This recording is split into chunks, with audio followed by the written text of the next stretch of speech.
할렐루야. 오늘 아침 함께 나눌 하나님의 말씀은 시편 78편 70절부터 72절까지의 말씀입니다. 함께 읽겠습니다. 또 그의 종 다윗을 택하시되 양의 우리에서 취하시며 젖 양을 지키는 중에서 그들을 이끌어내사 그의 백성인 야곱 그의 소유인 이스라엘을 기르게 하셨더니 이에 그가 그들을 자기 마음의 완전함으로 기르고 그의 손에 능숙함으로 그들을 지도하였도다. 아멘. 하나님은 하나님의 일을 행하실 때에는 언제나 사람을 세우십니다. 하나님은 스스로 충분히 하실 수 있지만 하나님은 언제나 사람을 택하셔서 그 사람을 통하여서 하나님의 뜻을 이루어 가십니다. 하나님이 우리를 구원하신 이유는 단지 우리를 천국으로 데려가기 위함이 아닙니다. 하나님은 우리를 직분으로 세우셔서 하나님의 일을 맡기십니다.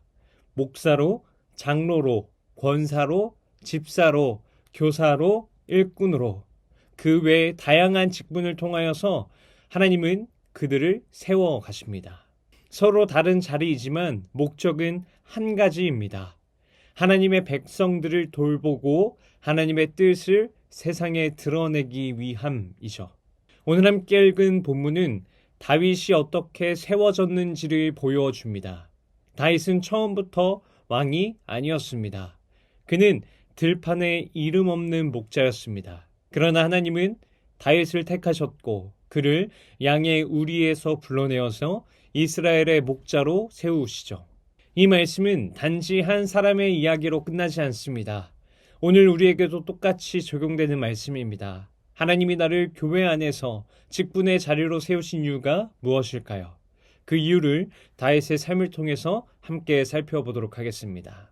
오늘 본문 70절 말씀입니다. 함께 읽겠습니다. 또 그의 종 다윗을 택하시되 양의 우리에서 취하시며 아멘. 하나님은 다윗을 택하셨습니다. 하나님이 세우시는 일의 시작은 언제나 하나님의 택하심으로 시작이 됩니다. 직분은 사람이 원해서 얻는 자리가 아니라 하나님이 불러 세우시는 자리입니다. 다윗은 아무도 주목하지 않는 사람이었습니다. 형들도 그의 아버지도 그를 왕으로 생각하지 않았습니다. 그러나 하나님은 사람의 외모가 아니라 사람의 마음을 보셨습니다. 다윗은 조용히 양을 돌보며 보이지 않는 곳에서 하나님을 경외하는 법을 배웠습니다. 교회 안에서도 마찬가지입니다. 하나님은 능력 있는 사람보다 그의 마음을 하나님께 두는 사람을 찾으십니다. 나는 내가 보이지 않는 곳에서 나를 섬기는 것을 보았다. 이 하나님의 부르심이 바로 택하심입니다. 하나님이 나를 세우셨다면 그것은 단지 일을 맡기시려는 것이 아니라 하나님의 마음을 나를 통해 드러내고자 하심입니다. 그래서 하나님의 택하심은 영광이면서 동시에 우리에게 주어지는 사명입니다. 오늘 본문 71절 말씀입니다. 함께 읽겠습니다. 젖 양을 지키는 중에서 그들을 이끌어내사 그의 백성인 야곱 그의 소유인 이스라엘을 기르게 하셨더니 아멘. 하나님은 다윗을 양치기에서 목자로 부르셨습니다. 그가 다루던 대상이 달라졌습니다. 이제는 양이 아니라 하나님의 백성을 돌보게 되었습니다. 하나님은 직분자를 세우실 때에 일만 맡기시는 것이 아닙니다. 하나님은 사람을 맡기십니다. 하나님이 맡기시는 것은 사역이 아니라 영혼입니다. 그래서 직분의 본질은 관리가 아니라 복양입니다. 다윗은 하나님이 주신 백성을 기른 사람이었습니다. 기른다라는 말은 단순히 먹인다라고 하는 뜻이 아닙니다. 돌보고 인내하며 기다리고 세워간다라는 뜻입니다. 하나님이 우리를 세우신 이유는 우리를 통해서 다른 사람이 자라나게 하시려는 것입니다. 직분자는 결과를 만들어내는 사람이 아니라 사람을 세우는 사람입니다. 사람은 쉽게 변하지 않습니다. 그러나 목자는 끝까지 기다립니다. 다윗은 한 마리의 양도 잃지 않으려 했던 목자였습니다. 그 마음으로 그는 하나님이 허락하신 백성들을 이끌었습니다. 하나님은 교회의 사역자를 통해서 사람을 살리시고 자라게 하시고 그리고 세우십니다. 그것이 바로 하나님이 우리를 직분자로 세우시는 이유의 중심입니다. 오늘 본문 72절 말씀입니다. 함께 읽겠습니다. 이에 그가 그들을 자기 마음의 완전함으로 기르고 그의 손의 능숙함으로 그들을 지도하였도다. 아멘. 하나님은 다윗을 세우실 때에 그의 기술만이 아니라 그의 마음과 손을 하나님께서 직접 빚으셨습니다.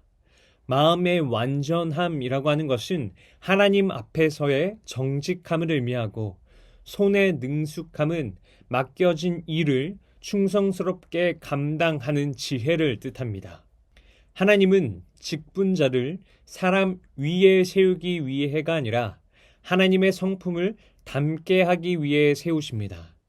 직분은 권위가 아니라 훈련입니다. 그 자리를 통해서 하나님은 우리를 하나님의 성품으로 다듬어 가십니다.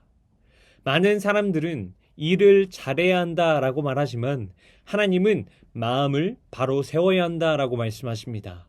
왜냐하면 하나님의 일은 인간의 재능보다 하나님의 마음으로 이루어지기 때문입니다. 하나님이 직분자를 세우시는 이유는 그가 완전하기 때문이 아니라 그를 통해 하나님의 완전하심을 드러내기 위함입니다. 하나님이 다윗을 세우셨습니다. 그를 작은 목자에서 이스라엘의 왕으로 부르셨습니다. 그 부르심의 목적은 단 한 가지였습니다. 하나님의 백성을 하나님의 마음으로 돌보게 하시기 위함이었습니다. 사랑하는 성도 여러분, 오늘 우리를 교회의 직분자로 세우신 이유도 이와 같습니다. 하나님은 우리를 통해서 하나님의 마음을 드러내기를 원하십니다.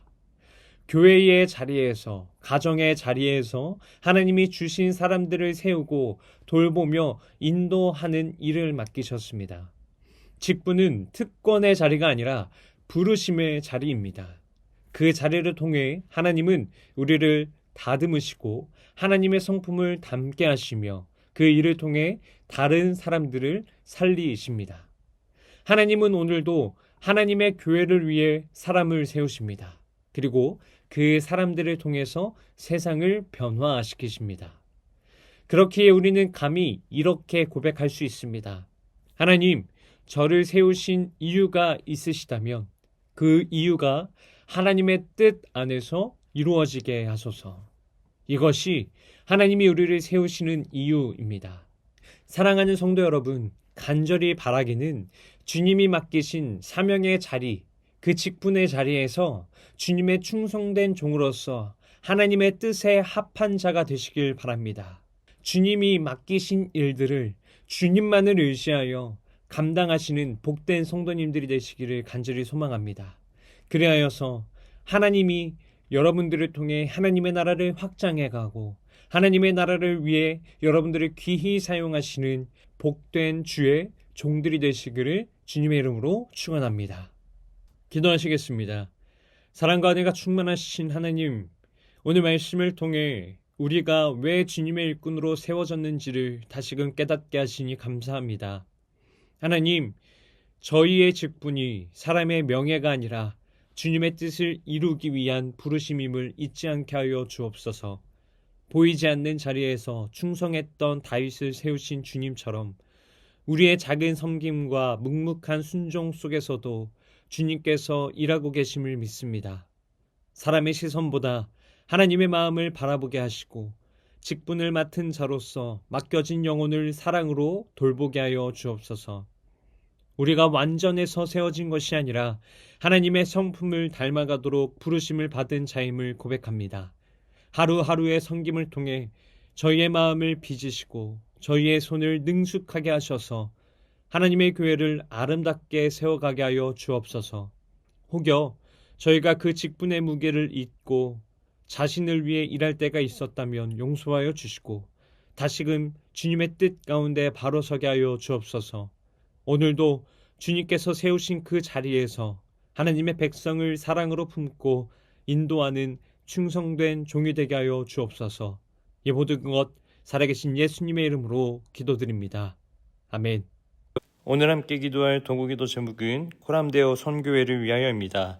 하나님 나라를 확장하기 위해 세워진 코람데오 선교회가 설립 목적에 따라 사역을 잘 준비하고 풍성한 열매를 맺을 수 있도록 선교회의 주된 사역인 전도 및 선교 사업, 기독교 교육 사업, 사회복지 사업, 그리고 문화예술 사업이 체계적인 계획 아래 실행되어 하나님께서 기뻐하시는 열매 맺는 사역이 되도록 기도하시기 바랍니다.